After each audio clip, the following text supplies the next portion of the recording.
महादेव की, परमवंदनी माता जी की। कमर सीधी करके बैठेंगे आप सब लोग।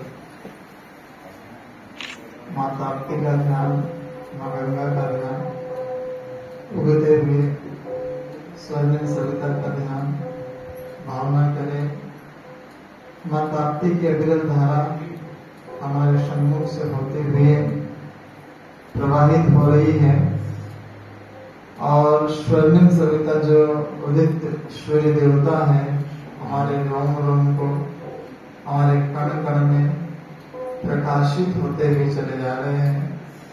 हम अंदर से बाहर प्रकाशित हो रहे हैं। ऐसा दिव्य भाव करते हुए भावना करें उस प्राण स्वरूप, दुख नाशक, सुख स्वरूप, श्रेष्ठ तेजस्वी देव स्वरूप परमात्मा को हम सभी अपने अंतःकरण में धारण करें और वह परमात्मा हम सबके बुद्धि को सन्मार्ग की ओर प्रेरित करें। ऐसा दिव्य भाव बनाते हुए गायत्री महामंत्र आप सभी हमारे साथ।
जहाँ से लगभग मैं 15 से 20 दिन पहले 22 अगस्त को मौन साधना शिविर संचालित करके गया।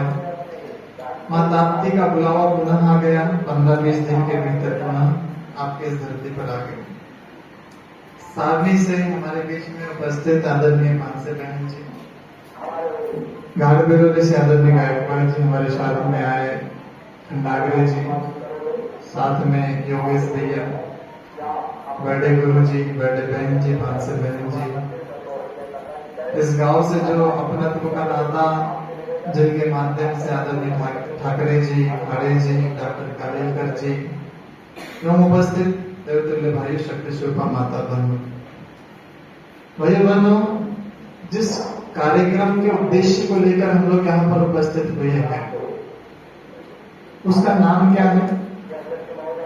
कन्या कौशल शिविर। क्या नाम है? शिविर। जो मुझे समय दिया है 40 से 45 मिनट, उसमें बोर होने की आवश्यकता नहीं है। एक छोटी सी गलती आपसे ये हो गई, अभी बच्चों ने पेन और कागज लाए हैं, पेन कागज लेकर के आते, क्योंकि बेटा यहाँ पर प्रवचन आपको दिए नहीं जाते। जैसे कि नाम से स्पष्ट है इस कार्यक्रम का उद्देश्य कन्या कौशल शिविर। कौन सा कौशल विकसित करना है, बस उसी के बारे में बताया जाए। कौन सा कौशल विकसित करना है, कौन सा कौशल आपके भीतर नहीं है, जिस कौशल को जागृत करने के लिए परम पूज्य गुरुदेव ने नारी सशक्तिकरण अभियान चलाया है और यहाँ पर हमको कन्या कौशल शिविर आयोजित करने की आवश्यकता पड़ी। हम लोग आ रहे थे तो कुछ गांव में मैंने देखा कि आज संडे का दिन है, कुछ बुजुर्ग व्यक्ति, कुछ युवा भाई वहां पर बैठ करके ताश के पत्ते खेल रहे थे। वही पे पान ठेला था, पान ठेले के पास में कुछ भाई खैनी ले रहे थे, तम्बाकू ले रहे थे, गुटखा ले रहे थे। मैं आते आते सोच रहा था कि हम कन्या कौशल शिविर में जा रहे हैं, पान ठेले पे भाई खड़े हैं तो बात समझ में आती है, लेकिन कोई बहन कभी पान ठेले पे खड़ी नहीं देखती। अधिकांश यदि आप देखो और आप उसका मूल्यांकन करके देखो तो सबसे ज्यादा यदि गुटखे की लत से कोई व्यक्ति पीड़ित है तो वो पुरुष है। सिगरेट यदि कोई सबसे ज्यादा पीता है तो वो पुरुष है। शराब का सेवन यदि कोई सबसे ज्यादा करता है तो वो पुरुष है। 5 से 10% मैं नहीं कहता कि बहनें भी उस जो दुर्व्यसन है उसमें लिप्त तो होगी, स्पष्ट रूप से कह पाना कठिन है, लेकिन अधिकांश संख्या यदि देखी जाए तो किसकी है? पुरुषों। तो बहनों के भीतर वो आदत क्यों नहीं पड़ी, उसका कारण पता है। वो बहनों के भीतर वो देवी वाला जो गुण है, वो जो कन्या है जो हम नवरात्र के दिन उनको पूजते हैं, किसका स्वरूप मानकर? माँ दुर्गा का, माँ गायत्री का, माँ सावित्री का, माँ सीता का, माँ अनुसुईया का स्वरूप जान करके हम पूजते हैं। और वो देवी यदि पांथेली पर खड़ी हो जाए, उसकी गरिमा वहां पर नहीं। वो देवी यदि गुटखा खाए, खैनी खाए, तंबाकू खाए, बीड़ी पिए, सिगरेट पिए, मदिरा पिए, उसकी गरिमा वहां पर नहीं। क्यों? क्योंकि यत्र नारी पूजन्तु तत्र देवता रमन्ते। जहां पर नारियों का पूजन होता है वहां पर देवता रमते हैं, निवास करते हैं। हमारे ऋषियों ने बताया, हमारे संतों ने बताया, हमारे महात्माओं ने बताया। तो जब नारियों के भीतर सारे देवी वाले गुण विकसित है, विद्यमान है, तो फिर उनका कौन सा जागृत करना है? चिंतन करने का विषय है ना, चिंतन करने का ये विषय सही है। लेकिन आप सभी लोग अब अपना ध्यान उस तरफ ले जाइए कि जितना नारियों के भीतर अंधविश्वास व्याप्त है, जितना नारियों के भीतर रूढ़िवादिता व्याप्त है, उतनी और किसी के बीच में, और पुरुष उतना ज्यादा अंधविश्वास में लिप्त नहीं है। आप देखिए नारियों के भीतर कितने अंधविश्वास है।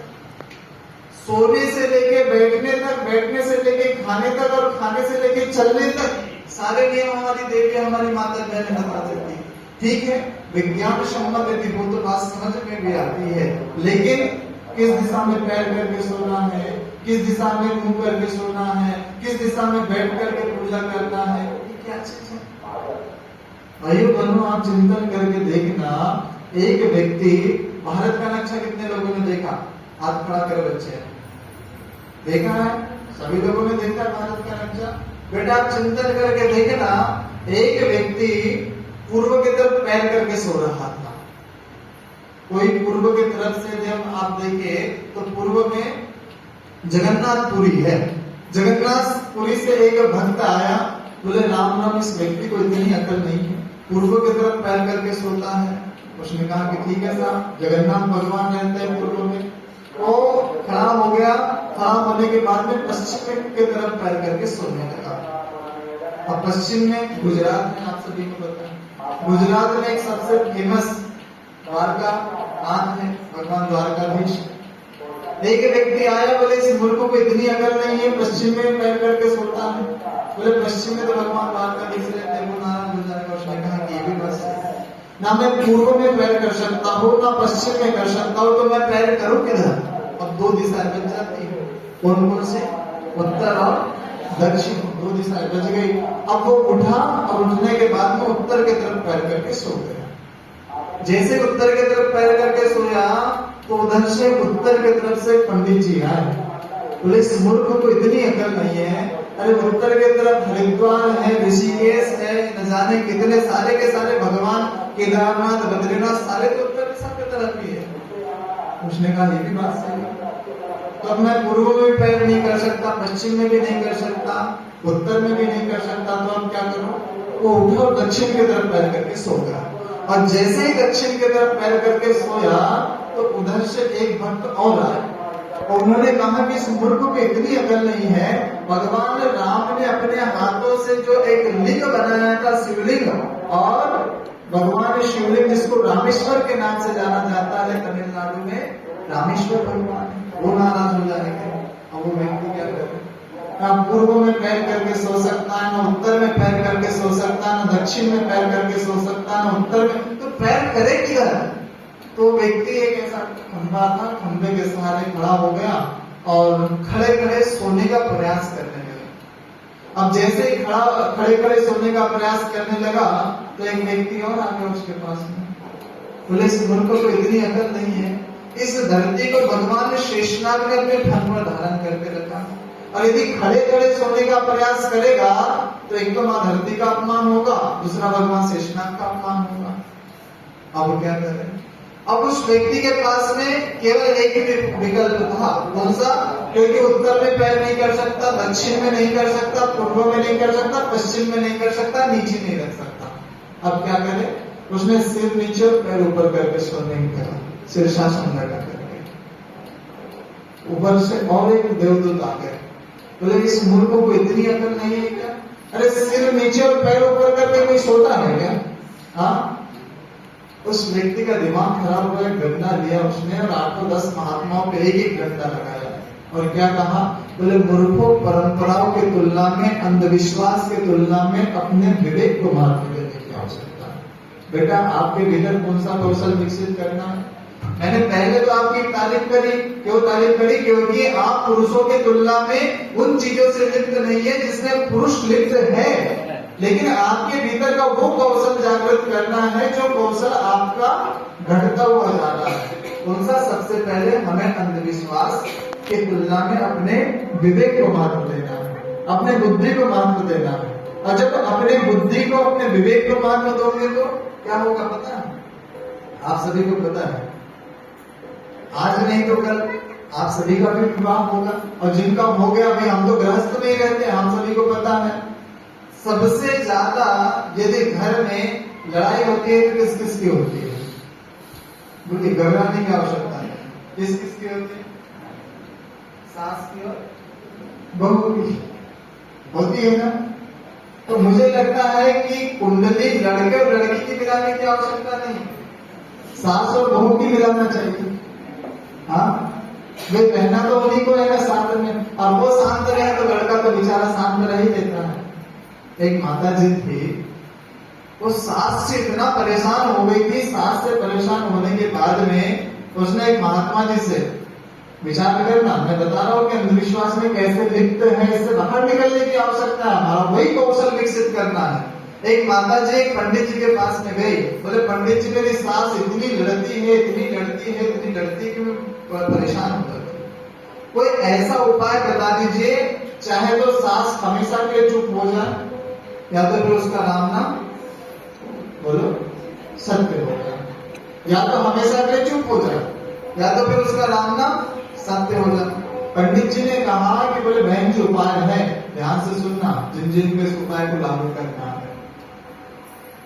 बोले बहन जी एक उपाय है, लेकिन उसके लिए करना क्या पड़ेगा? डॉक्टर के पास में जाते हैं तो डॉक्टर कहता है खटाई बंद कर दो, मीठा बंद कर दो, चाय बंद कर दो, तेज खाना बंद कर दो। परहेज बताते नहीं बताते? बोले बहन जी उपाय है, लेकिन उसके लिए कुछ परहेज करना पड़ेगा। बोले काय की परहेज करना है? बोले परहेज इस बात की करना है कि आपकी सास चाहे कितना भी चिल्लाए, बोले, डांटे, आपको क्या करना है? चुप रहना है। सास को चुप करना है ना, तो 1 महीना आपको परहेज करना, उसके बाद में तो फिर आप जैसा चाहते वैसा ही होगा। अब उस बहन जी ने कहा कि 1 महीने की तो बात है, सास डांट रही है, फिर भी सुबह सुबह गर्म पानी लेकर के जाना, उसके बाद में सास को सोते समय पाँव हाथ पैर दबा देना, पूरी सेवा शुश्रूषा बहू का फर्ज निभा रही थी। अब धीरे धीरे क्या हुआ कि सास का मन परिवर्तित होने लगा। क्यों परिवर्तित होने लगा? क्योंकि अकेला व्यक्ति कितना बोलेगा बताइए? मजा तो तभी आएगा ना, आवाज तो तभी आएगी जब दोनों ताली साथ में बजेगी। एक ताली कितनी भी हिले डुले आवाज आएगी क्या? नहीं आने वाले हैं। जब दोनों ताली साथ में बजती तब आवाज आती है, और तब आवाज आती है तब ताली बजाने का भी आनंद आता है। अब सास बोल तो रही है, लेकिन बहू कुछ बोलने के लिए तैयार नहीं। क्यों बोलने के लिए तैयार नहीं है? बहू के भीतर सद्बुद्धि आ गई इसलिए नहीं। क्यों? क्योंकि वो परहेज कर रही है। किसके लिए? सास के लिए कर रही है। और जब परिवर्तन आने लगा तो एक दिन क्या हुआ, अब सास चुप रहने लगी। उन्होंने कहा कि मैं अकेले कितना बोलूं, चुप रहने लगी। तो भाई बहनों, एक दिन बेटा लेट उठा, उसका ऑफिस जाने के लिए लेट हो गया, पत्नी के पीछे जुड़ गया, बोले मेरा टिफिन तैयार नहीं है, ये नहीं, वो नहीं, ऐसा नहीं, वैसा नहीं।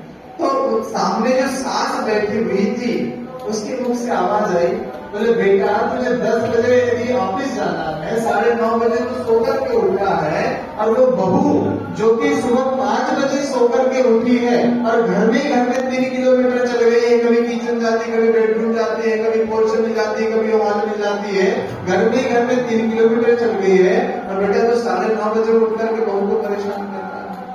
कितना अच्छा लगा बहू को, बहू ने नहीं कहा था, कितना अच्छा लगा। उसके बाद में सास के नाती पोते जितने भी थे, सारों को देखभाल और संरक्षण करना किसकी जवाबदारी थी? सास की। ऐसा करके 1 महीना बीत गया।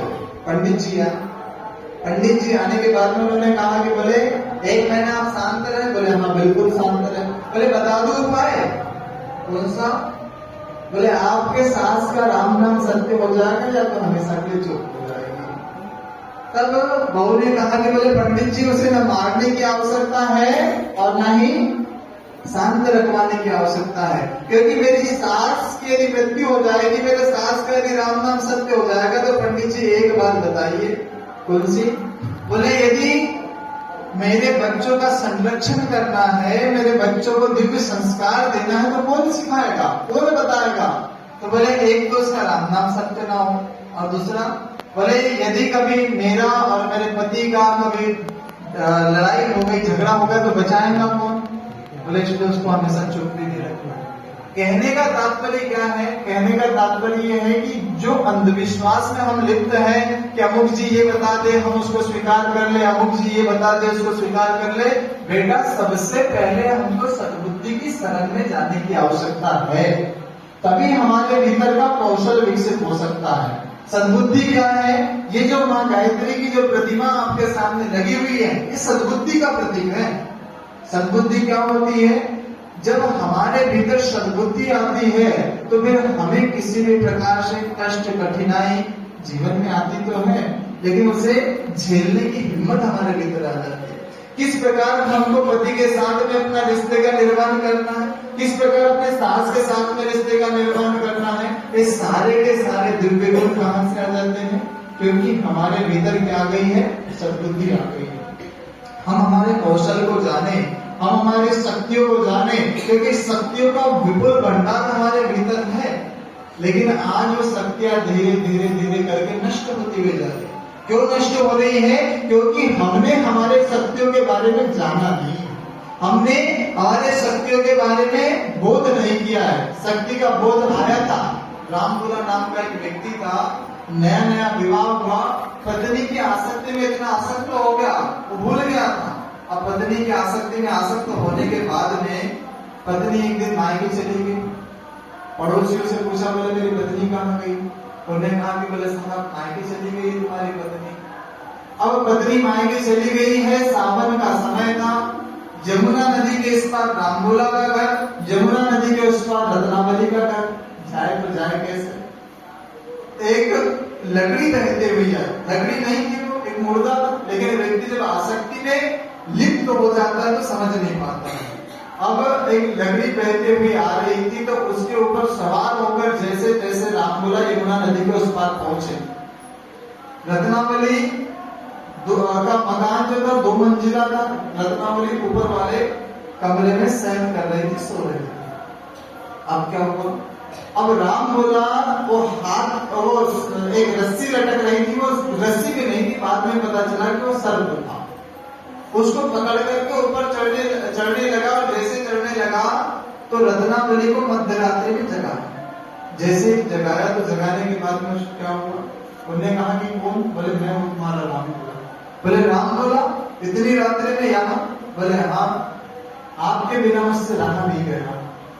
अब रत्नावली ने जो मार्गदर्शन किया, वो मार्गदर्शन कितना ज्यादा रामभोला के काम में आया, आप लोग विचार करके देखना। उन्होंने कहा कि अस्त चर्म इस देह में तामे ऐसे प्रीति, जो होती रघुवीर सन को होती भव भीति। इस शरीर से प्रेम करते हो, इस शरीर में है क्या? जलाने में 2 से 3 घंटे में शरीर जल जाता है। इस शरीर में ऐसा प्रेम करने लायक है क्या? यदि इतनी प्रीति, इतना प्रेम भगवान के साथ में होता तो तुम्हारा कल्याण हो जाता। बस 2 शब्द रत्नावली के कान में पड़े, किसके? रामभोला के। और रामभोला के कान में पड़ने के पश्चात रामभोला गए और जाने के बाद में इतना लोकप्रिय रामचरितमानस को उन्होंने रचना की, और उन्होंने जिसको आज भी हम लोग पढ़ते हैं। रामचरितमानस किसने लिखा था? किसने लिखा था? गोस्वामी तुलसीदास ने। ये राम बोला जब रामचरितमानस को लिखते हैं तब वो गोस्वामी तुलसीदास कहलाते हैं। लेकिन यदि पत्नी की आसक्ति में लिप्त रहते और रत्नावली कभी उनके नयन नहीं खोलती, उनकी आंखें नहीं खोलती, तो रामचरितमानस जो इतना लोकप्रिय हुआ है वो लोकप्रिय नहीं हो पाता। लेकिन यदि राम बोला को तुलसीदास बनाने वाली कोई देवी थी तो नारी तो थी, वो नारी तो थी। हम हमारे भीतर की शक्तियों को जाने तो, हमारे महत्व को जाने तो, क्योंकि नारियां यदि अपने आप को जान ले, नारियां यदि अपने आप को पहचान ले, राम कृष्ण गौतम गांधी उनके आकर के खेल सकते हैं। यदि मैं यहाँ से पूछूं तो एक बेटा बताए कि आपको क्या करना है, बेटा आप बताइए क्या करना है? जो भी करना है जीवन का उद्देश्य बताइए। डॉक्टर बनना है। अच्छा, वैसे बताने में आप थोड़ा हेजिटेशन करोगे। अच्छा, जितनी बच्चियां यहाँ पे बैठी है मुझे हाथ खड़ा करके बताइए कितने बच्चों को डॉक्टर बनना है, हाथ खड़ा करें। किसी को नहीं? आपको बनना है तो हाथ खड़ा करो ना बेटा, हाथ खड़ा करो। हाँ, महामहिम राष्ट्रपति कौन है? नारी है ना, सर्वोच्च पद पे है बेटा। तो नारियों का युग आ रहा है, ब्रह्म जी गुरुदेव ने कहा इतनी घबराने की क्या आवश्यकता है। अच्छा, इंजीनियर कितने बच्चियों को बनना है? आपको बनना है। उसके बाद में अन्य जो भी है, वकील कितने बच्चों को बनना है? वकील बनना है। सभी बच्चों को कुछ न कुछ आप लोगों को बेटा क्या क्या बनना है? आईपीएस अधिकारी बनना है। ताली बजाओ बच्ची के लिए। आपको क्या बनना है बेटा? डॉक्टर बनना है। ताली बजाओ बच्ची के लिए। आपको बेटा? हाँ, जन से डॉक्टर बनना है। ताली बजाओ बच्ची के लिए। मतलब सभी बच्चों का, आप लोगों को भी ऐसा ही कुछ बनना है ना? आप लोगों को इधर भी ऐसा ही कुछ बनना होगा, बनना है ना? बस हम लोग इसी बनने के चक्कर में क्या बनना था वो नहीं बन पा। कोई एक बहन कहती कि मुझे जीजाबाई बनना है तो हृदय चौड़ा हो जाता है। कोई एक बहन कहती कि मुझे वंदनीय माता जी बनना है तो हमारा हृदय चौड़ा हो जाता। कोई एक बहन यदि कह देती कि मुझे कौशल्या बनना है तो आनंद आ जाता। भाई हमारे इंजीनियर, डॉक्टर, वकील, कलेक्टर तो बाय प्रोडक्ट है, ये तो बन ही जाओगे। आप नहीं बनोगे तो आपके बच्चे को बना लोगे। लेकिन ऐसे महापुरुष को यदि आप जन्म दे दोगे, ऐसे अपने आप को विकसित कर लोगे तो कितना बड़ा कौशल आपके भीतर विकसित हो जाएगा। कभी चिंतन करके देखना, ये तो बन ही जाओगे। ये तो इसमें कोई बहुत बड़ी बात थोड़ी ना है। लेकिन बेटा, राम भगवान को जन्म देने के लिए माता कौशल्या जैसी कोख को अपने भीतर निर्मित करना पड़ता है। आज भी भगवान राम इस धरती पर आने के लिए तैयार है, लेकिन वो ढूंढते हैं कि मां कौशल्या जैसी कोख मिल पा रही, नहीं मिल पा रही। आज भी भगवान श्री कृष्ण इस धरती पर आ सकते हैं, लेकिन प्रतिकूलताओं को सहन करके अपने संयम को बरकरार रखने वाली वो मां देवकी की कोख ढूंढते हैं कि जेल में कारागृह में रहते हुए भी भगवान उसके घर पर आएंगे। उसका इंतजार धैर्य के साथ में करने का हमारे भीतर साहस या जज्बा है, इसको देखते हैं। आज भी बेटा स्वामी विवेकानंद इस धरती पे आ सकते हैं, लेकिन माता भुवनेश्वरी जैसी कोख उनको चाहिए। हम लोग चिंतन करके देखिए, हम लोग विचार करके देखिए, इंजीनियर, डॉक्टर, वकील ये बेटा बन जाए, कोई बहुत बड़ी बात नहीं। आप जिस उद्देश्य, ये जीवन का उद्देश्य नहीं है, जीवन का उद्देश्य इससे भी ऊपर है हमारा। हम लोग चिंतन करके देखिए कि 84 लाख योनियां मनुष्य शरीर में आने के लिए 84 लाख योनियों के चक्र से होकर के गुजरना पड़ता है। 83,99,999 योनियों से हम गुजरते हैं। कभी जलचर बनते हैं, कभी नभचर बनते हैं, कभी थलचर बनते हैं, और उसके बाद में भगवान बड़ी आहत की कृपा करता है कि मनुष्य के शरीर में हमको ला करके उपस्थित करता है। इसीलिए मनुष्य के शरीर में लाया होगा क्या? कोई छोटा सा उद्देश्य हमारा होगा क्या? नहीं बेटा, बहुत बड़ा उद्देश्य है। और बहुत बड़ा उद्देश्य होने के बाद में यदि हम इस समय मनुष्य के जीवन को नहीं समझ पाए, हमारी शक्तियों को नहीं समझ पाए, तो भाई बोलो फिर भगवान की मालिक में क्या हमारा होगा? कभी जलचर बने होंगे नहीं बने होंगे। जल में रहने वाले सभी जलीय जीव जंतु को क्या कहते हैं? जलचर कहते हैं। मछली के भीतर आत्मा है, है नहीं। बैल के भीतर आत्मा है नहीं। पशु पक्षी उनके भीतर आत्मा है नहीं है। हमारे भीतर भी तो वही आत्मा विद्यमान है, लेकिन उनके पास में शरीर दूसरा है, हमारे पास में शरीर दूसरा है। इस मनुष्य के शरीर में रहते हुए हम यदि अपने आप को जान ले, अपने आप को पहचान ले, तो हमको नर से नारायण बनते, पागल से परमहंस बनते और बुद्ध से बुद्ध बनते ज्यादा देर नहीं लगेगी। लेकिन हम अपने आप को जानते हैं कि हमको हमारे जीवन का उद्देश्य ही नहीं पता। क्यों नहीं पता है? क्योंकि इसमें कहीं ना कहीं माता पिता का भी दोष है। हमने पुरुष और नारी दोनों को समान मान्यता नहीं दी है। क्षमा करेगी मेरी माता बहनें, पिता को उतनी चाहत बेटे से होती भी है नहीं भी होती है, बेटी से होती भी है नहीं भी होती है, लेकिन कोई माँ यदि गर्भवती है तो उसकी फर्स्ट चॉइस रहती कि मेरे घर में बेटा ही पैदा होना चाहिए। गलत बात है? सही बात है। फर्स्ट चॉइस उसकी किसकी रहती? माता की, कि मेरे घर पे बेटा ही पैदा होना चाहिए। इसके लिए बेटा उनकी भी गलती थी। क्यों गलती नहीं है? क्योंकि हमने हमारे भीतर के कौशल को इतना जागृत नहीं किया है कि हमारे होते हुए हमारे माता पिता को बेटे की याद ही ना आए। समझ रहे? ऐसा कौन सा काम है जो हम नहीं कर सकते और बेटा कर सकता? बताइए कौन सा काम है? अच्छा, आपके भीतर आप लोगों के भैया होंगे, भाई होगा आपका, भाई का ज्यादा दिल माता पिता के दुखता है या बहन का ज्यादा दुखता है? बताइए किसका दुखता है? आप लोग भी बोल सकते पीछे से, किसका? बहन का दुखता है। होता है ना? जिसका ज्यादा दिल दर्द होता है वो माता पिता की ज्यादा सेवा करेगा। अरे भाई तो जब तक है, अब बहू आ जाएगी, आपकी भाभी आ जाएगी तो फिर अभी दिल नहीं दुख रहा तो फिर तो दुखेगा ही। लेकिन आपका अभी भी दिल दर्द होता है और विवाह होने के बाद में भी दिल दर्द होता है। क्यों?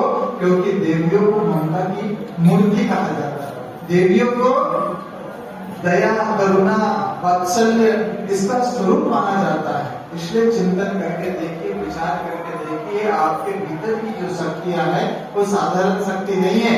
आप जब तक अपने आप को नहीं पहचानते तब तक सामान्य डालिए, और जिस दिन आपने अपने आप को पहचान लिया तो आपके भीतर से गायत्री, सावित्री, सीता, लक्ष्मी, काली, रंगचंडी सब कुछ आपके भीतर से निकलेगा।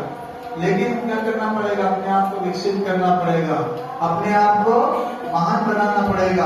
और महान कैसे बनते पता है? एक गलती हुई थी छोटी सी, किससे? कुलवधू द्रौपदी से। कौन सी गलती हुई थी?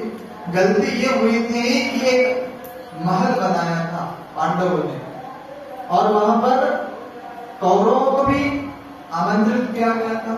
लेकिन कौरवों को आमंत्रित करने के पश्चात दुर्योधन समझ नहीं पाया वो महल को। जहां पर जल नहीं था वहां पे भी धोती ऊपर करके चलता था, जहां पर गड्ढा नहीं था वहां से कूद करके चलता था, और जहां गड्ढा था उसको सामान्य रूप में दिखता था। ऊपर से द्रौपदी देख रही थी। द्रौपदी जब देख रही थी तो द्रौपदी ने एक शब्द गलत बोला था। किसको? दुर्योधन को। क्या बोला था? क्या बोला था? अंधे के बेटे अंधे होते, यही बोला था। अरे देवर ही लगता है। यदि बात को संभालना होता तो क्या कहता है दुर्योधन? ये भी तो कह सकता कि अंधों के बेटे अंधे होते, ये बात तो ठीक है, लेकिन तुम अपने पिता का पता बताओ। अरे आप तो अगली कोने से पैदा हो। देवर भाभी कैसी मजाक हो जाती, बात खत्म हो जाती। बात खत्म नहीं है बेटा, बात खत्म नहीं। उस बात ने जो द्रौपदी के मुख से एक शब्द गलत निकला था उसने महाभारत को जन्म दिया। न जाने कितने हजारों लाखों लोगों की मृत्यु हुई। पता है आपको? आप धीरे धीरे परिपक्व हो जाओगे बेटा। कुछ वर्षों के पश्चात आपका विवाह हो जाएगा। आपके भीतर मैच्योरिटी आनी चाहिए, परिपक्वता आनी चाहिए। वो परिपक्व शब्द जब द्रौपदी के मुंह से नहीं निकला तो फिर महाभारत को जन्म देना पड़ा नहीं देना पड़ा। जब विवाह होता है तो कन्या के दोनों हाथों को ऐसा सामने रखा जाता है, दोनों हाथों को पीला किया जाता है। क्यों पीला किया जाता है? अभी तक कन्या जो थी, कन्या अभी तक बच्ची थी, लेकिन अब विवाह के पश्चात इसके भीतर परिपक्वता का गुण आना चाहिए। इसके भीतर अब मैच्योरिटी आनी चाहिए, और मैच्योरिटी नहीं आई तो बेटा फिर सारा का सारा जीवन कर सकता है। इसलिए आप सभी से निवेदन करना चाहते हैं। कौन सा निवेदन करना चाहते हैं? क्या बोलना है, क्या नहीं बोलना है, बहुत सोच समझ करके, क्योंकि आप सभी को पता है भगवान राम जी आए, और राम जी आने के पश्चात शूर्पणखा उनके पास में आई। पता है आपको? शूर्पणखा आने के पश्चात भगवान राम को दिखाने लगी, और बहुत सारी आप सभी को पता भी है कि पहली बार भगवान राम ने झूठ बोला था। कौन सा झूठ बोला था? बोले मेरा तो विवाह हो चुका है, मेरी पत्नी मेरे साथ में आई हुई है, लेकिन मेरे छोटे भाई का विवाह नहीं हुआ। इस बात की गोपनीयता को समझना बेटा। जिनको मर्यादा पुरुषोत्तम भगवान राम कहते हैं, वो झूठ बोल सकते हैं क्या? झूठ बोल सकते हैं, लेकिन उन्होंने क्या बोला था? मेरे छोटे भाई का विवाह नहीं हुआ। सही बोला था, झूठ बोला था? झूठ बोला था ना। लेकिन बाद में पता चला भगवान राम के व्यक्तित्व को देख करके कि वो जो राक्षसी थी, वो राक्षसी स्वयं भी विवाह उसका हो चुका था, लेकिन वो झूठ बोल रही थी कि उसका विवाह नहीं हुआ। बेटा जीवन छोटा नहीं है, हर कहीं भोलापन काम में आने वाला नहीं है। इसका मतलब क्या है? जिसके साथ में हमको वैसा होना पड़ेगा, उसके बाद में ही। परम पूज्य गुरुदेव आप गायत्री परिवार के जो पुराने कार्यकर्ताओं को देखेंगे तो उनने माला जाप करने का बदले में एक बगल में एक हाथ में भाला भी दिया। क्यों दिया? क्योंकि उसके पीछे उद्देश्य है, जो जैसा व्यक्ति होता है उसको उसी शब्दों में समझाना पड़ता है। समझाना पड़ता नहीं समझाना। अच्छा, बैल को हम अपने माता पिता को अंग्रेजी में आप लोगों ने देखा होगा, बैल को कितनी भी बात को समझाओ समझ में आएगा क्या? और एक डंडा पड़ा तो समझ में आता नहीं आता? आता है ना।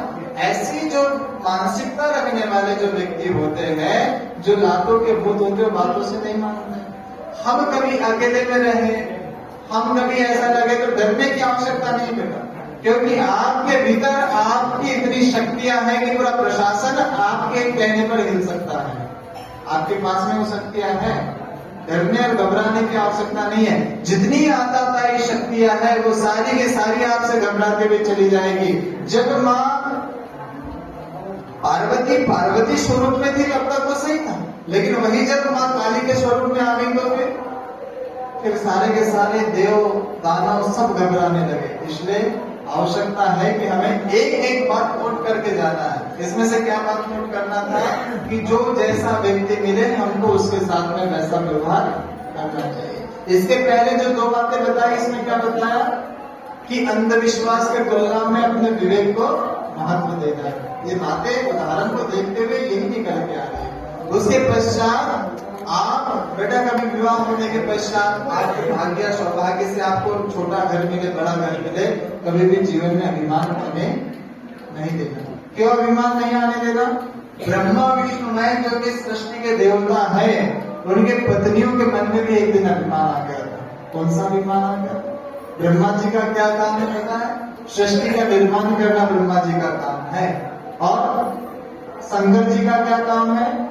जगत को ज्ञान देना भगवान शंकर का काम है। और विष्णु जी का क्या काम है? विष्णु जी का कार्य सृष्टि में भरण पोषण के दायित्व का निर्वहन करना विष्णु जी का काम है। जो सारे के सारे सृष्टि का संचालन करते हैं, उनके पत्नियों के मन में भी एक दिन अभिमान आ गया। और कौन सा अभिमान आया? कि देवर्षि नारद ने इस बात को बता दिया कि आपसे भी बड़ी सती कौन है? माता अनुसुईया। माता अनुसुईया आपसे भी बड़ी सती है। जब ब्रह्मा जी घर पे आए, विष्णु जी घर पे आए, शंकर जी घर पे आए, उन्होंने क्या कहा? बोले आपको माता अनुसुईया की परीक्षा लेना है। तो ब्रह्मा विष्णु महेश को समझा नहीं सकते क्या? समझाया नहीं उन्होंने, क्योंकि उन्हें पता था कि इनके मनों में अभिमान आ चुका है, और इनका अभिमान कुछ छोटी सी लीला करने के पश्चात ही समझ में आएगा। भाई बनो, ब्रह्मा विष्णु महेश माता अनुसुईया के द्वार पर गए, और द्वार पर जाने के पश्चात क्या हुआ? उन्होंने कहा कि बोले माँ हम भिक्षा लेना चाहते हैं। लेकिन भिक्षा कैसी लेना चाहते हैं? बोले जैसा बेटा या बेटी अपने माँ के कोख से जन्म लेता है या लेती है, उस अवस्था में बेटा या बेटी जैसी होती है, अर्थात नग्न अवस्था में, उसी स्वरूप में हम आपसे भिक्षा लेंगे।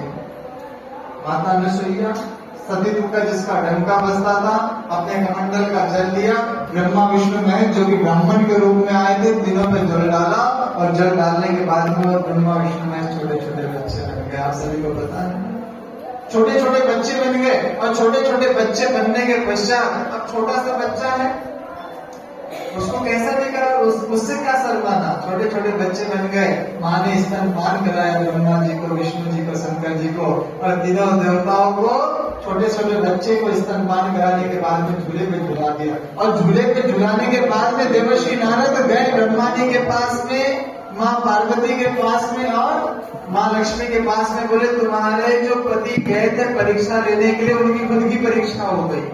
काय की परीक्षा हो गई? बोले वो अनुसुईया माता ने छोटे छोटे बच्चे बना करके वो पल्ले में झुला रही है। बोले अच्छा। तुरंत वो तीनों की तीनों देवियां गई, और तीनों की तीनों देवियां जाने के पश्चात माता अनुसुईया ने क्या कहा पता? बोले देवियों, ये ब्रह्मा विष्णु महेश जो आपके पति छोटे छोटे बच्चे बन गए हैं, अब खबरदार, आपने मेरे सतीत्व की परीक्षा लेने के लिए भेजा था, अब आपका खुद का सतीत्व खतरे में है। ब्रह्मानी ब्रह्मा जी को ही हाथ लगाए और रुद्रानी शंकर जी को ही हाथ लगाए और माता लक्ष्मी विष्णु जी को ही हाथ लगा और पहचान करके देख लो कि कौन ब्रह्मा जी है, कौन विष्णु जी, कौन शंकर जी है। बेटा, इसका मतलब क्या होता है?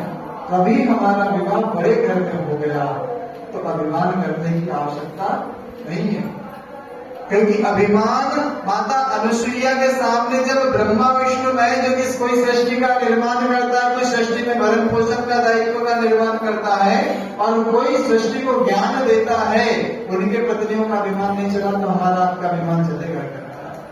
चलेगा? इसलिए विवाह होने के पश्चात एक बार नोट करके जाए कि हमको कभी भी अभिमान करने की आवश्यकता नहीं है। दूसरा, पद भ्रमित करने का सबसे बड़ा एक माध्यम हम सभी के पास में है, और वो कौन सा है? मोबाइल फोन, है ना? बेटा, फेसबुक पे हमारे 5000 मित्र रहे, 10,000 मित्र रहे, लेकिन आपत्ति के समय एक भी हमारे पास में न रहे तो उस फेसबुक के मित्रों का कोई मतलब निकलेगा क्या? इस उपकरण हमारे पद भ्रमित होने की अपेक्षा ये हमारे सहयोगी बन जाए। कैसे सहयोगी बने? वो ऐसे सहयोगी बन सकते हैं जैसे मोबाइल में आज ऐसी कौन सी बात उसमें मोबाइल में नहीं है जो कि हम टाइप करें और ना आए? बताइए। आपके पढ़ाई से लिखाई से लेकर के, रोजगार से लेकर के, या जीवन की किसी भी आयाम पर सारी बातें आती है, उसमें नहीं आती है। लेकिन हमने जो अपना समय फेसबुक पे, व्हाट्सएप पे वेस्ट किया, बेटा फेसबुक चलाइए, व्हाट्सएप चलाइए, मना नहीं है, क्योंकि देश दुनिया की खबर हम लोगों को लगती है, लेकिन उसमें भी यदि लिप्त हो जाए तो जीवन का उद्देश्य क्या है ये भूल जाओगे। फेसबुक चलाते हो तो बेटा कहीं रचनात्मक कार्य हो रहा है उसकी पोस्ट डालो, कहीं कोई अच्छी बात लगे उसकी पोस्ट डालो। यदि व्हाट्सएप चलाते हैं तो अच्छी अच्छी बातों का स्टेटस लगाओ, पर कुछ गुरुदेव ने इतना सारा साइट पे देखा, उसमें से जो अच्छा विचार लगता है उसको लगाओ। मोबाइल चलाने के हम मना नहीं करते हैं, लेकिन कैसे चलाना है, कैसे चलाना है, इस पर हमको ज्यादा फोकस होकर, टारगेट होकर के सोचना है, विचार करना है, चिंतन करना है। क्यों? क्योंकि आज हम लोग आश्चर्यचकित है नहीं है। किस बात से आश्चर्यचकित है? हम इस बात से आश्चर्यचकित है, बच्चा पैदा होता है जो अभी नर्सरी में भी नहीं गया, वो फर्राटेदार मोबाइल चलाने लग जाता है। चलाता है नहीं चलाता है, उसको एबीसीडी भी नहीं आती अभी, और मोबाइल चलाने लग जाता है। उसको पता है, क्या पता है? मोबाइल का लॉक कैसे खोलते हैं, उसको पता है प्ले स्टोर कहाँ है, उसको पता है कि गेम डाउनलोड कैसे करना है, और गेम डाउनलोड करने के बाद में उसको गेम खेलते भी आ जाता है। कोई सिखाता है क्या? कोई माता पिता सिखाता है? कोई नहीं सिखाता है। तो बच्चे को आया कहाँ से? विचार करके देखिए। बच्चे को आया ऐसे, जब माता बहन गर्भवती थी, और गर्भवती होने के पश्चात क्या हुआ था? अब खाली समय है तो रेस्ट करो। अब रेस्ट करो तो उस समय जो हमको सत साहित्य का स्वाध्याय करना चाहिए था, हमने क्या किया? सत साहित्य का स्वाध्याय नहीं किया, हमने दिन भर क्या चलाया? बोलिए, मोबाइल चलाया। अब मोबाइल चलाया तो जो हमारे पेट के भीतर जो बच्चा विकसित हो रहा है, वो सारी गहरी छाप किसके ऊपर गई? बच्चे के ऊपर गई नहीं गई। अब उसको भेजने की आवश्यकता नहीं, पढ़ाने की आवश्यकता नहीं है, टीचिंग देने की आवश्यकता नहीं कि मोबाइल कैसे चलाना है। समझ रहे बात को? यदि अपने आप को, अपने बच्चों को अच्छा बनाना है, यहाँ माता रहने भी आई हुई, मैं कहता हूँ कि आप अपने बच्चों को इंजीनियर बनाइए, डॉक्टर बनाइए, वकील बनाइए, कलेक्टर बनाइए, अधिकारी बनाइए, लेकिन एक अच्छा इंसान नहीं बनाया तो समझ लेना जीवन में आपने अपने बच्चे को कुछ नहीं बनाया, कुछ भी नहीं बनाया। वो घटना आती है एक आर्मी ऑफिसर की, मैं बहुत बार सुनाता हूँ। वो आर्मी ऑफिसर जो कितने बड़े आर्मी में थे, आर्मी ऑफिसर आर्मी में रहने के पश्चात सेवानिवृत्ति हुई। 2 बच्चे थे, दोनों के दोनों बच्चे विदेश में थे। विदेश में पढ़ने चले गए। पढ़ने जाने के पश्चात क्या हुआ? पढ़ने जाने के पश्चात भाई बहनों, एक बच्चे का विवाह हुआ, वो विदेश में सेटल हो गया। दूसरे बच्चे का विवाह हुआ, वो विदेश में सेटल हुआ। एक दिन माता जी का देहावसान हो गया, और जब माता जी का देहावसान हुआ तो माता जी के देहावसान के पश्चात खबर गई दोनों बेटों को कि माता जी का देहावसान हो गया, अंत्येष्टि करने के लिए आए। अब भाई बहनों, छोटा बेटा ही आया। 3 दिन तक डेड बॉडी को रखा गया, लेकिन छोटा बेटा ही आया। जब छोटा बेटा ही आया तो छोटे बेटा को देख करके पिताजी ने पूछा, बोले बेटा बड़ा बेटा नहीं आया? तो पिताजी ने क्या कहा? पिताजी को बेटे ने कहा कि बोले पिताजी मेरी बड़े भैया से बात हुई थी, बड़े भैया कह रहे थे कि माता जी की अंत्येष्टि में तू चला जा, पिताजी की अंत्येष्टि में मैं चला। अब पिताजी एक कमरे में गए, जाने के बाद में उन्होंने एक बहुत बड़ा पत्र लिखा। पत्र में लिखा कि समाज मुझे माफ करे। क्यों? क्योंकि मैंने बच्चों के भीतर सामाजिकता नहीं सिखाई। ये समाज मुझे माफ करे कि क्यों? क्योंकि मैंने बच्चे के भीतर संस्कार नहीं सिखाया। आज जो माता पिता को क्या समझ रहे हैं? बुढ़ा बुद्धि समझ रहे हैं। पिताजी के अंत्येष्टि में तू चला जा, माता जी के अंत्येष्टि में मैं चला जाऊंगा। अंतिम में जो पिताजी ने लाइन लिखी, पिताजी ने लाइन लिखी कि ये समाज मुझे माफ करे कि मैंने ऐसे बेटों को जन्म दिया है, और अंत में लाइन लिखी कि बेटा मेरे मरने के पश्चात बड़ा बेटा आएगा या नहीं आएगा इसकी कोई गारंटी नहीं है, तू आया ही है तो अपने माता और पिता दोनों की अंत्येष्टि साथ में करके चला जा। पिता ने बंदूक ली, अपने मस्तक पे लगाई और पिताजी का भी देहावसान हो गया। विचार करके देखिए, ये सत्य घटना है। हम लोग अपने बच्चों को ऐसा बनाना चाहते हैं। इंजीनियर बनना चाहता है, वो बाय प्रोडक्ट में बन जाएगा, कोई बहुत बड़ी बात नहीं है। साथ में इंसानियत का गुण भी तो सिखाइए, साथ में संस्कार भी तो सिखाइए। और संस्कार और इंसानियत यदि हमने अपने बच्चों के भीतर नहीं सिखाई तो समझ लेना कि बच्चे को फिर हमने जन्म दिया, पशु पक्षी ने जन्म दिया, कोई फर्क नहीं पड़ता। पशु पक्षी हमारे भीतर क्या, उनके भीतर इंसानियत नहीं, हमारे भीतर इंसानियत है। पशु पक्षी में पेट भरता है, हम लोग भी पेट भरते हैं, भरते नहीं भरते। अच्छा, सबसे बड़ी मजे की बात यह है कि मनुष्य रोज कमाने जाता है और पशु पक्षी कोई रोज कमाने नहीं जाता। आपने किसी हाथी को जाते देखा कि किसी स्कूल में पढ़ाने जाना है? देखा किसी को? आपने किसी बैल को देखा कि नहीं साहब इसको स्कूल जाना है, कॉलेज जाना है? देखा, कोई पशु पक्षी कमाने नहीं जाता है। लेकिन विडंबना इस बात की भाई बनो कि मनुष्य रोज कमाने जाता है, लेकिन फिर भी मनुष्य का पेट कभी नहीं भरता। भरता है क्या पेट? कभी नहीं भरता है। इसलिए आप सभी से मैं निवेदन करना चाहता हूँ कि आप अपने भीतर को कौशल विकसित करिए। आपके भीतर विपुल शक्तियों का भंडार है, और यदि आप अपने आप को जान ले, आप अपने आप को पहचान ले, तो आपके भीतर श्री माँ गायत्री, माँ सावित्री और जितने भी देवी देवता हैं वो सारे निकलते हुए आएंगे। आप सभी को पता है, माता सीता जब वनवास जाती थी तो माता सीता वनवास जाते हुए एक देवी थी जिन्होंने उनको भरपूर पतिव्रत धर्म के बारे में बताया। तो माता सीता जो माँ लक्ष्मी का रूप लेकर के आई थी, उसको क्या पता नहीं हुआ कि पतिव्रत धर्म के बारे में? पता होगा नहीं होगा, पता था, लेकिन फिर भी वो शालीनता पूर्वक सुनते रही, श्रवण करते रही। क्यों श्रवण करते रही? क्योंकि कोई बड़ा बुजुर्ग यदि हमको ज्ञान की 2 शब्द बताना है, वो चीज हमको पता होने के पश्चात भी विनम्रता पूर्वक हमको श्रवण करना चाहिए। समझे बात को? नहीं साहब हमें तो पता है, नहीं साहब हमें तो ये करना है, नहीं साहब हमें वो करना है। इसलिए आपसे विषय में लोग निवेदन करना चाहते हैं कि बेटा एक चीज, यहाँ पे कोई प्रवचन नहीं, कोई लेक्चर नहीं, आपके भीतर जो शक्ति है उसको जागृत करने का प्रयास है, आपके भीतर के शक्तियों को थोड़ा सा जागृत करने का प्रयास है। आपके भीतर की शक्तियाँ जागृत होती हुई चली जाएगी ना, तो आप महान बनते हुए चले जाओगे। आप अपने माता पिता को बोझ नहीं बनोगे। और निवेदन करना चाहता हूँ यहाँ पे समय लग जाएगा, 10 मिनट में लंच। अरे नहीं, छुट्टी होगी। अच्छा, फिर 15 मिनट। अच्छा, कभी भी ये ना देखें कि मेरा बेटा डॉक्टर है तो बहू भी डॉक्टर ही होनी चाहिए। बहन जी का सबसे बाद में।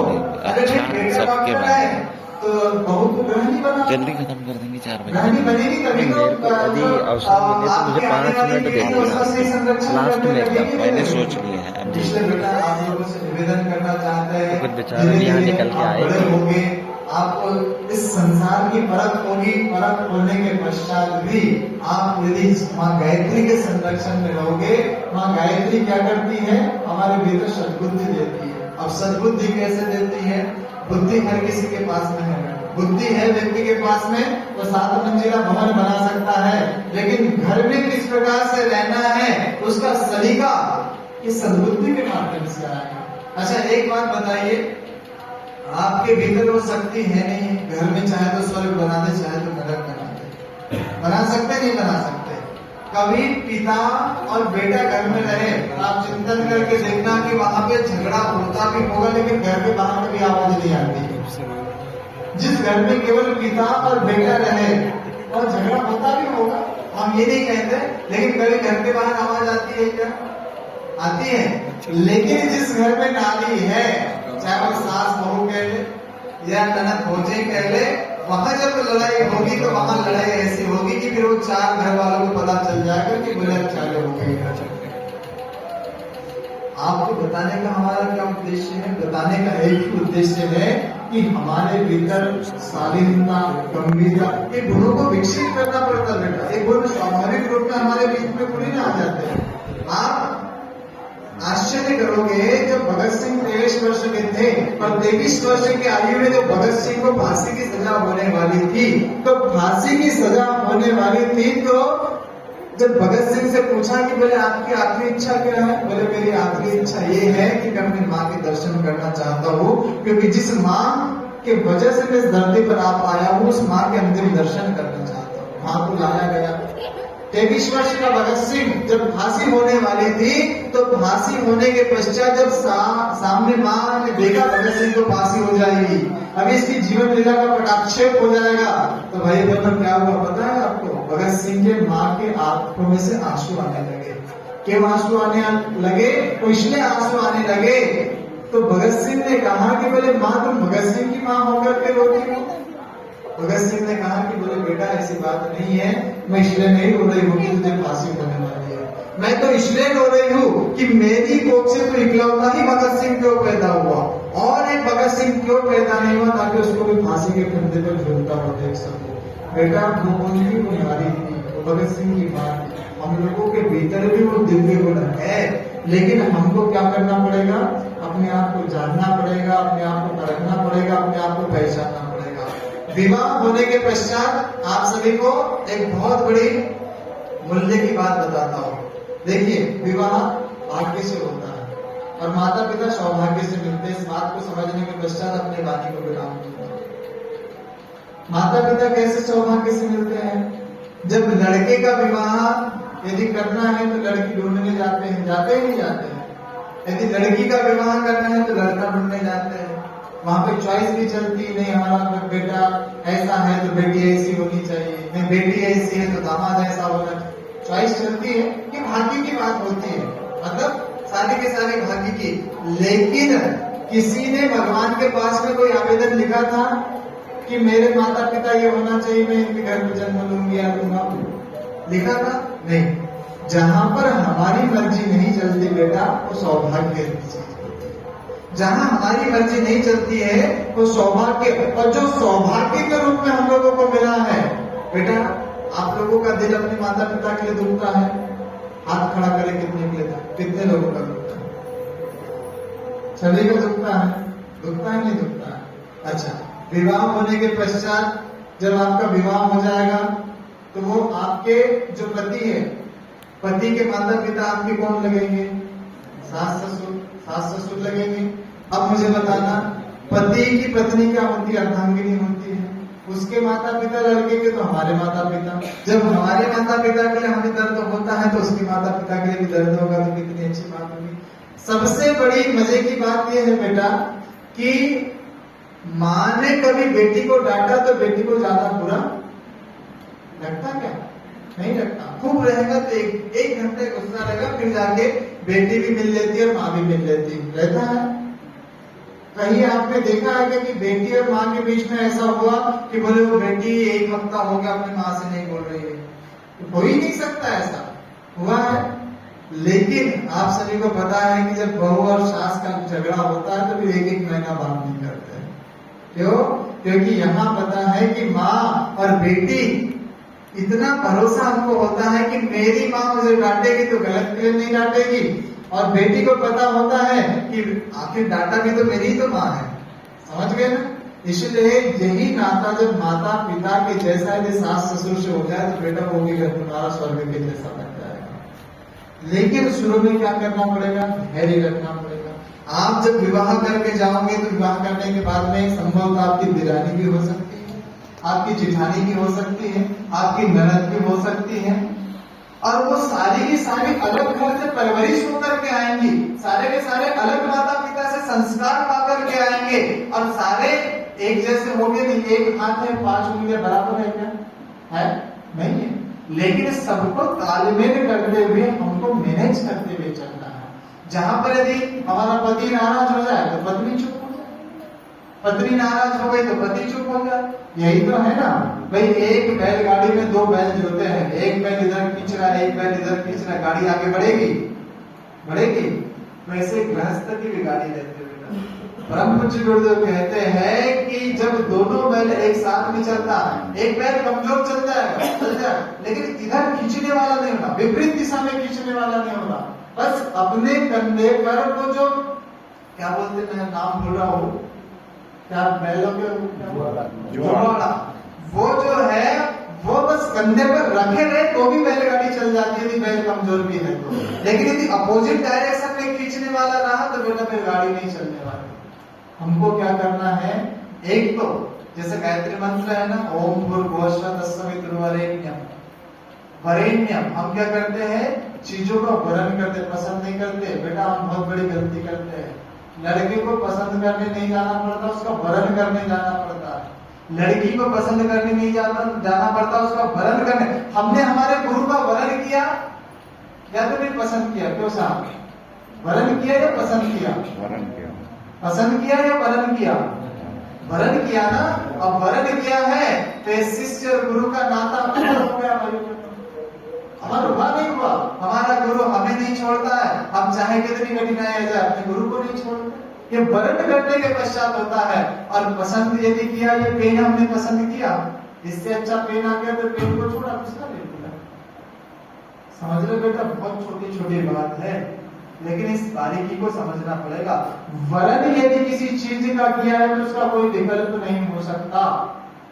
यदि किसी चीज का हमने वरण किया है तो उसका विकल्प नहीं हो सकता। और यदि पसंद कर रहे हैं तो फिर दुनिया में बहुत सारी पसंद करने वाली चीजें छूटती हुई चली जाती है। जब साइकिल निकली होगी तो साइकिल कितनी पसंद आती थी, आज कोई साइकिल पे चलना पसंद कर रहा है, मोटरसाइकिल। समझ रहे बात को? इसलिए जब पति और पत्नी का नाता होता है तो फिर वह वरेण्यम वाला भाव होता, वह पसंद नहीं करते हैं। इसीलिए आप सभी से एक छोटा सा निवेदन और करूंगा। बेटा जीवन में ऐसी परिस्थिति आ जाती है कि हमको लगता है कि ये हमारे योग्य वर है या ये हमारे योग्य वधु है। कोई दिक्कत नहीं है, परम पूज्य गुरुदेव इसका विरोध नहीं करते हैं, लेकिन मूल्यांकन सटीक होना चाहिए और पूरा का पूरा विश्लेषण रूप में होना चाहिए। और बेटा मन पसंद कोई चीज नहीं होती, समझ नहीं बात। मन पसंद नहीं, उसको अपने माता पिता के संज्ञान में लाओ। उस बात को अपने माता पिता के संज्ञान में लाओ, और माता पिता के संज्ञान में लाने के पश्चात माता पिता से एक एग्रीमेंट लिखाओ कि अब विवाह यदि मैं इस पुरुष से या ये पुरुष इस बहन से विवाह करता है तो आपको शिकायत और शिकवा करने का कोई अवसर नहीं मिलेगा।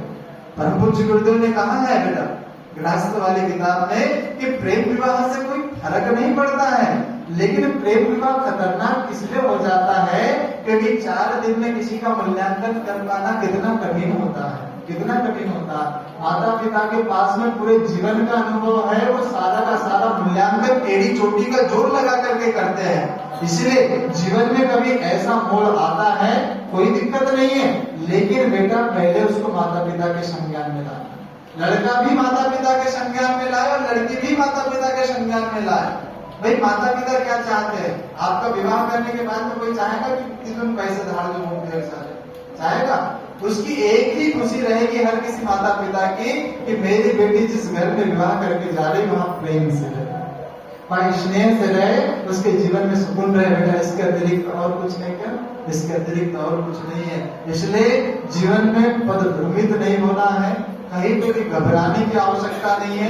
आपके भीतर शक्तियों का विपुल भंडार है। एक छोटा सा निवेदन आप लोगों से यही करेंगे कि बेटा गायत्री माता की जितनी हो सके संभवतः बस में चल रहे हो तो गायत्री मंत्र जाप करते हुए चले। उस शक्ति अदृश्य रूप में है। अब आप कहोगे कि वह अदृश्य रूप में है, हमारा संरक्षण कर रही नहीं कर रही, कैसा पहचान करें? श्वास ले रहे हो आप लोग, श्वास ले रहे नहीं ले रहे हो, दिख रही है श्वास, पर यदि श्वास न रहे तो जीवन चल जाएगा, नहीं चलेगा। उसी प्रकार गायत्री माता भी अदृश्य रूप में हमारा संरक्षण करती हुई दिखती नहीं है, हमारे कष्ट को, हमारे कठिनाई को दूर करते हुए चली जाती है। आपको माँ गायत्री, परम पूज्य गुरुदेव, परम वंदनीय माता जी का ढेर ढेर सारा आशीर्वाद मिले। और यहाँ पर जो भी 40-45 मिनट में 1 घंटे में जो भी बात कही बेटा कोई प्रवचन करने वाली बात नहीं थी। इसमें एक एक चीज का यदि आप निष्कर्ष निकाल करके देखो, एक एक उदाहरण का निष्कर्ष निकाल करके देखो तो बेटा वो जीवन जीने के अच्छे सलीके और अच्छे तरीके हैं। इसलिए आप सभी से निवेदन करना चाहते हैं कि आप सभी लोग इन बातों को आत्मसात करेंगे। ढेर ढेर सारी शुभकामनाएं। इसी के साथ मैंने अपनी बातों को